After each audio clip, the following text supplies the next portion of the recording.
Guys, Will here with W.T.F car reviews, and today we're going to be reviewing the all-new 2023 Kia Telluride S. And a big thanks to David at Century Kia in Tampa, Florida for making this review possible. I'll leave a link to their inventory below, and if you're looking for a new car or SUV in the Tampa area, I would definitely recommend checking these guys out and ask for David. And as most of you guys probably know by now, since 2020, the Telluride has been one of the best-selling mid-size crossover SUVs in the segment, now refreshed for 2023, featuring a redesigned front fascia, a redesigned grille, headlamps, and front bumper. The interior features a new digital instrument panel with dual 12.3-inch screens. Navigation and Wi-Fi hotspot are also now standard on all trims. We get two new trim levels, which are the X-Line and X Pro. We already reviewed the X-Line on this channel. Hopefully you guys got the chance to check out that video. For 2023, all Tellurides are available in either front-wheel drive or all-wheel drive. The X-Line we reviewed was all-wheel drive. The S that you see here is front-wheel drive. All Tellurides get a 3.8-liter V6 and an 8-speed automatic transmission, making 291 horsepower, 262 pound-feet of torque,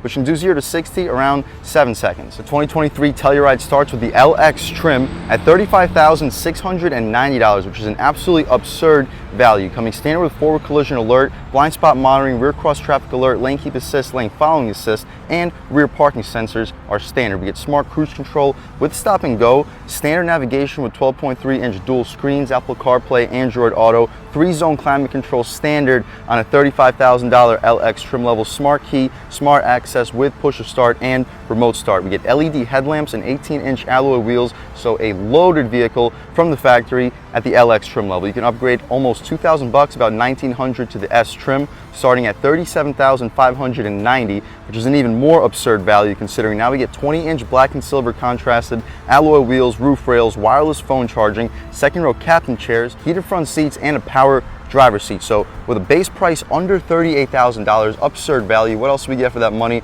Let's jump right in. So up front, you notice this beautiful dark moss or deep moss green metallic paint color. Hopefully you can pick up that metallic in the Florida sun. It is a beautiful color. I think this is the nicest color available for the 2023 Telluride. No shiny chrome up front either, just this brushed silver trim, updated Kia badge, no forward-facing camera, no front parking sensing, but this is an S trim under $40,000 for the base price. We get functional airflow in the corner, functional airflow for the radiator for the 3.8-liter V6, and I'm liking that bulge for the center for this pretty large 3.8-liter V6. Updated front headlights, LEDs for the headlight, high and low beam, and daytime running strip. Take a squat back here, you pick up the front styling one more time, really clean look, and this deep moss, dark moss, green metallic is absolutely beautiful. The wheel and tire setup, also super impressive. 20-inch rims just like the X-Line and X Pro. Different overall design though, of course, wrapped in Kumho Crugin all-season tires.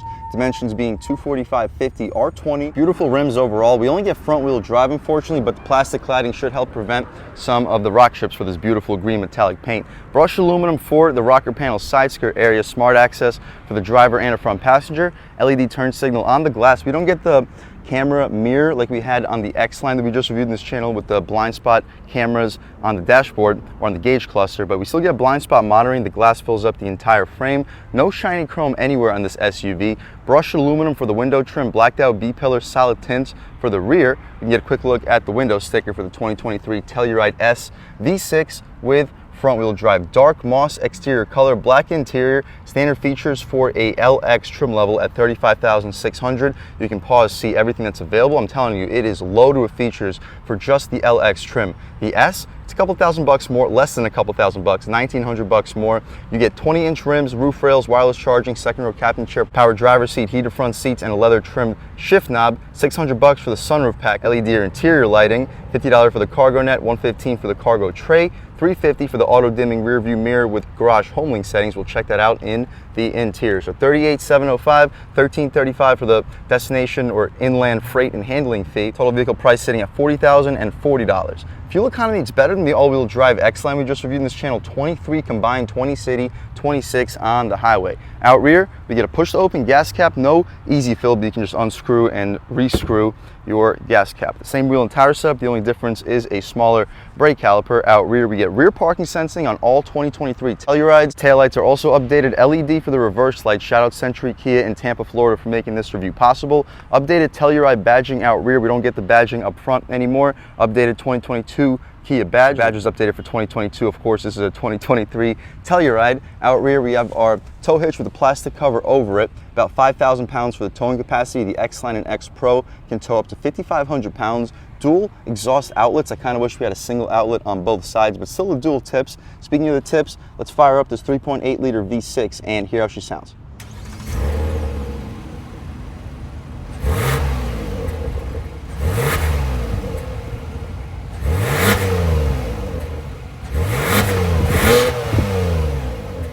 All right, guys, that was the sound of the 3.8 liter V6 sold by Kia for the 2023 Telluride S, and it sounds pretty good for what it is, cranking out 291 horsepower, 262 pound-feet of torque. Front-wheel drive made it to an 8-speed automatic transmission. You can expect 0 to 60 around 7 seconds. The hood struts are definitely appreciated for a low-trim Telluride. We get the aluminum stick connecting your two strut towers, but what you see is basically what we get. We can shut this hood right up.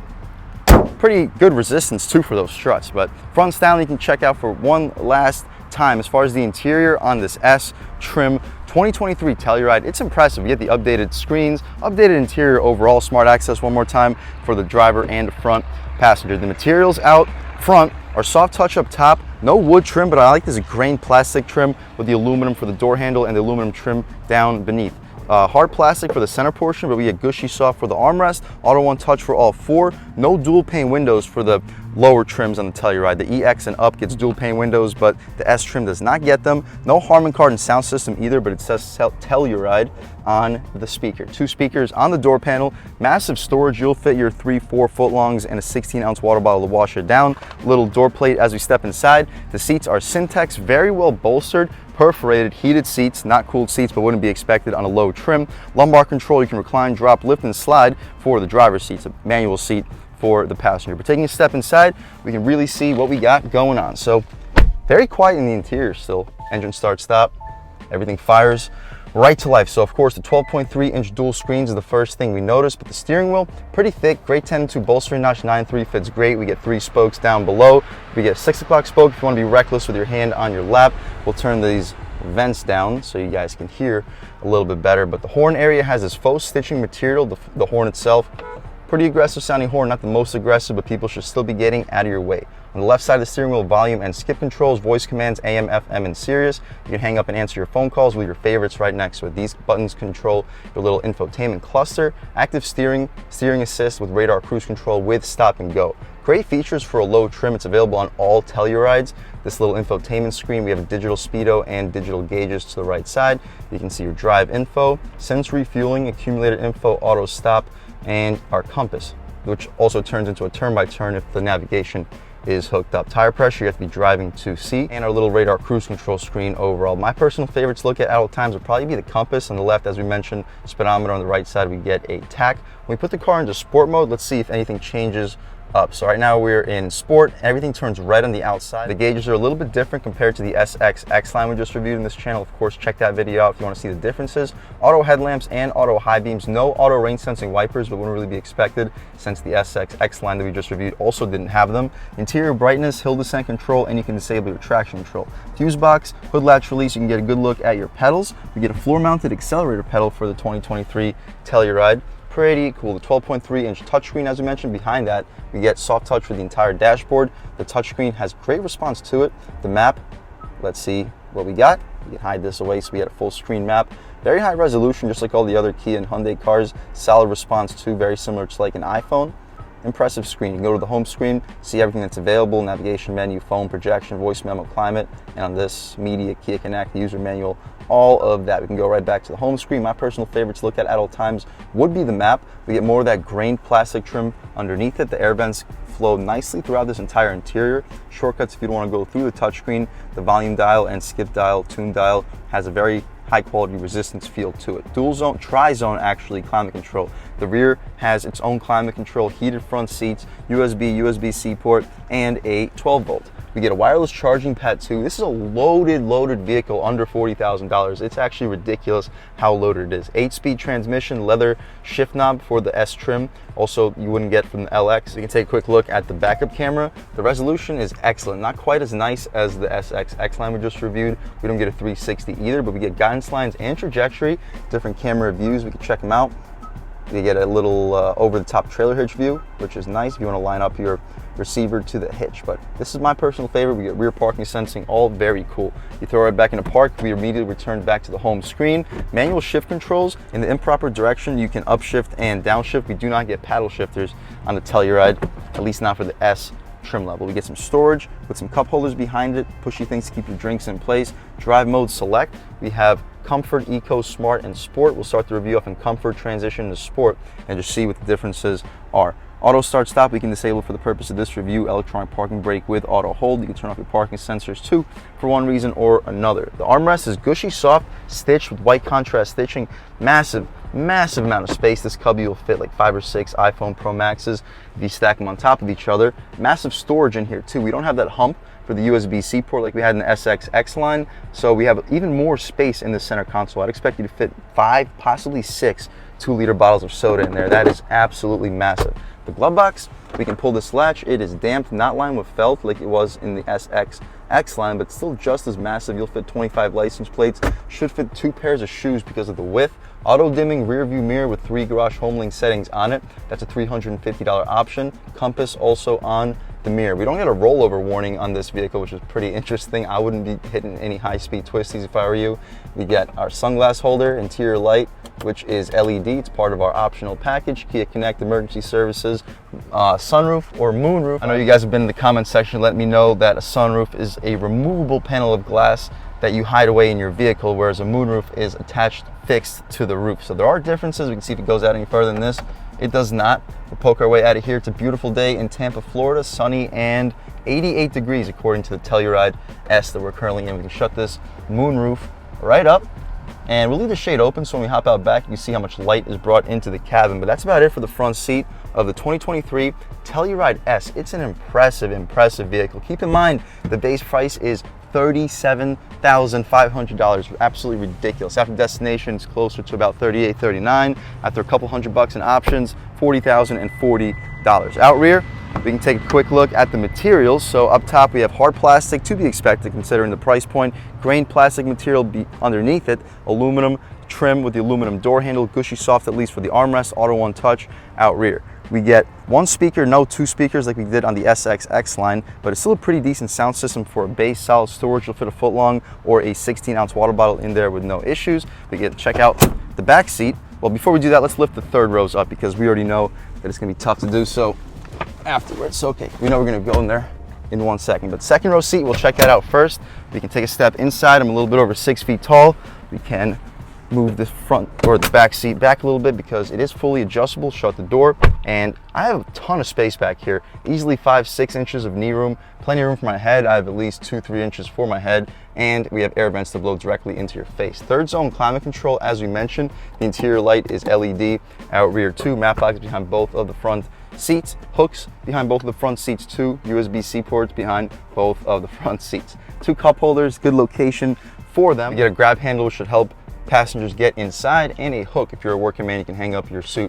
But that's about it for the back seat. Very impressive space. I'm liking the captain chairs. We get the armrests, which are pretty wide and easily fit a full-size arm. It's impressive back here. A ton of light brought into the cabin thanks to that moonroof. But we can hop out of here, check out the third row real quick, see how much space is offered back there. You press this button and the seat shoots right forward for you. We have some plastic foot slots, which makes it easier to keep your Telluride nice and clean. So hopping out back, see how much space is offered back here. Plenty of room for my knees. We get a USB-C port. Headroom, I have at least 1 inch of it. So overall, for long trips, I wouldn't be complaining too badly. The materials back here are hard plastic. You get almost a full-size window back here too. Most third rows have a really small window, but the passengers back here will have a pretty large window to be able to look out of. Air vents blow directly into your face. LED interior lights, but that's about it. We can press this button one more time, press and hold, seat shoots forward. We can hop out of here. Relatively easy process, just like the Palisade. Very easy process getting in and out of the third row. For mid-size SUVs, I really think the Kia Telluride and Hyundai Palisade are truly one of the most practical underneath the U. We don't get a power tailgate, which is odd, but it's still hydraulically assisted. The floor mats are definitely getting in the way right now. We can drop the third row seats right down and move these floor mats out of the way, which should show us a little bit of our secret storage. So underneath this little tray, which I would recommend removing altogether, you get an additional about 2-3 cubic feet of space. And if you remove this tray, you can have the third row seats up and just really maximize your overall cargo space. But if you want to leave this down, you can throw some secret stuff in here with a flat floor. You can fold those rear seats down, 60-40 split, thanks to these electric controls, and I would expect you to fit up to an 80, possibly 85-inch TV back here. This is a really large cargo space. The step-in, it's not the highest either. I'm a little bit over 6 feet tall, got about 3-4 inches before the step-in, so if you have older or smaller pets, shouldn't be the toughest time hopping back here for a mid-size 3-row SUV. But what you see is basically what we get. We can shut this hood right up, take one more step back, walk around this 2023 facelifted Telluride S, and it is a loaded vehicle for the money. I truly don't see how it can be beat. Performance-wise, we only have front-wheel drive, and you know what? Speaking of that, let's take it out for a drive. All right, guys, now we're just about seeing everything we need to see with the inside and outside of the 2023 facelifted Telluride S. Let's take it out for a drive. So it's not quite a base model. The base is the LX. We went over the sticker and the features. The LX has basically all the same features, minus the wireless phone charging, 20-inch rims, and the heated front seats with the power driver's seat. But other than that, this is still basically a base model, under $40,000 base price. Let's see what we get. We recently just reviewed the 2023 Telluride, the SX X line, and that's like almost a top trim. The only trim above that is the SX Prestige and the X Pro, of course. And it was an unbelievably quiet vehicle. The interior here is almost just as quiet. We don't get the dual pane windows, but you don't really notice it. You hear a subtle little wind noise in your ear, but it's so subtle that you turn the music on to like one dash and you're not going to hear any wind noise at all. The road noise, just as quiet as the top trim Telluride. We get the active sound deadening technology, and it's increased for the post facelift, and you can definitely pick it up. Different tires too. The top trims get the Michelin Primacy all seasons. This has the Kumho Crugen all seasons, which aren't quite as good of a tire, but still the road noise is basically non-existent. The brakes, you got to lean into the brake pedal, but it does what you want it to do. The steering still feels great. We're just in comfort mode. We know sport mode is going to make a big difference to the steering, but in comfort mode, the steering still feels good. As soon as you get the chance, we'll hop out into this multiple lane highway. All right, guys, taking a step out here, lean into it once we're situated on the gas. Okay. Yeah, once you cross about 3,500 RPM, the dual overhead cam kicks in. The direct injection V6 always shines above about 3,500, and this is no exception. You can do 0 to 60 around 7 seconds for a 4,300 pound front wheel drive SUV. Those are good numbers. I didn't feel any torque steer when I stepped in the gas. The wheels did not spin. These 245 wide Kumho Crugen tires do the job. We'll throw it in a little bit quicker than we should right here, and the brakes feel good. I can feel the active steering keeping me in the lane too. Body roll limited. As you mentioned, I was surprised to not see a rollover warning on the windshield visor, but with the body roll as limited as it is, doesn't seem very necessary. Run over these bumps quicker than we should. Boom. The ride quality is great. Obviously, this is not going to be quite as rugged as the X line, but it's right up there. We still get the 20-inch rims with a 245 wide tire with a 50 aspect ratio. Take a step out onto this road. Rough pavement. We'll check out the road noise. We'll try an acceleration off the line too. We only have front wheel drive, so we're not just going to floor it, but we'll lean into it, try to get a good launch. And okay, so it pulls well off the line. Definitely be cautious with the gas pedal, because even with that slow launch, we still spun the tires pretty noticeably. But with all-wheel drive, it's an additional couple $1,000, but it will eliminate all that wheel spin. It'll make the SUV much more off-road capable. You'll lose about 2 to 3 miles per gallon combined, but I still think if you're going to go for an SUV like this, the all-wheel drive is better to have and not need than to need and not have. But road noise, as you mentioned, very quiet. I think the SX X line might have been a tiny bit quieter for the road noise, which is interesting. I guess it must be tire related. Wind noise wise, very similar. The dual pane windows, they make a difference, but it's still super quiet in here. Body roll, throw it in a little quicker than we should. Stays pretty flat. Turning radius, it feels like the steering wheel goes on forever, but look at this. Almost like a zero-turn lawnmower. This is one of the sharpest turning radiuses for any midsize SUV. We reviewed the Pathfinder a couple weeks ago, and it was not even remotely close. We can try out sport mode, see what the differences are, slow down a little bit, lean in about a third of the way. Okay. Yeah, third throttle, you go over 5,000 RPM, so the throttle gets a lot more sensitive. In comfort mode, third throttle will probably shift you before 3,000. So sport mode makes a big difference. Would I recommend using it? Yeah, if you're gonna show off to your friends, let them know how quick your Telluride is, definitely use sport mode. But for daily driving, I'd recommend just leaving it in comfort mode. Maybe use custom mode, where you can customize the steering into sport, because in sport mode, the steering does get a little bit firmer. Feel-wise is about the same. It's an electric steering rack, so there's not gonna be a whole lot of feel, but the overall weight and firmness increases noticeably in sport. All right, guys, taking a step out onto this multiple lane highway, we'll lean into it about halfway. Yeah, way more sensitive throttle, and I feel like the engine responds quicker too in sport. Like as soon as you start like modulating the throttle, the engine is changing its revs. But for a Telluride, I'm telling you, it's not that necessary. For the Stinger, obviously it's super cool to have the sport mode. But for the Telluride, I recommend just leaving it in comfort. So we'll throw it right back into comfort mode. Check out this SUV's real world turning radius. It's sharp. On the gas one more time. Woo. Quick shifts, and we get to highway speed quickly. We can test out this car's active steering, which is on the steering wheel. Press the steering button. Purposefully try to leave the lane. Yep, doesn't let you. Throws you right back. Same thing on the left side. Throws you right back. We got a set of turns coming up. We'll see how it holds us through it. But we've been in Kias previously with the active steering feature and the radar cruise control. It works very well. Same with Hyundai. Some of the best functioning advanced safety features in the business. Through the turn, as you see, the wheel's turning for me.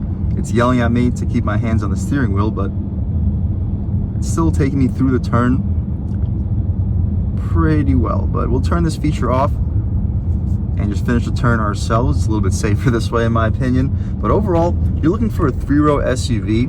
You want the high quality materials, but you don't want to spend more than $45,000. I think the 2023 Telluride S is more than enough SUV for you. If you want the ventilated seats, yes, go with the SX. But outside of the ventilated seats, I think this is a very well spec'd Telluride. You get all the features you possibly need.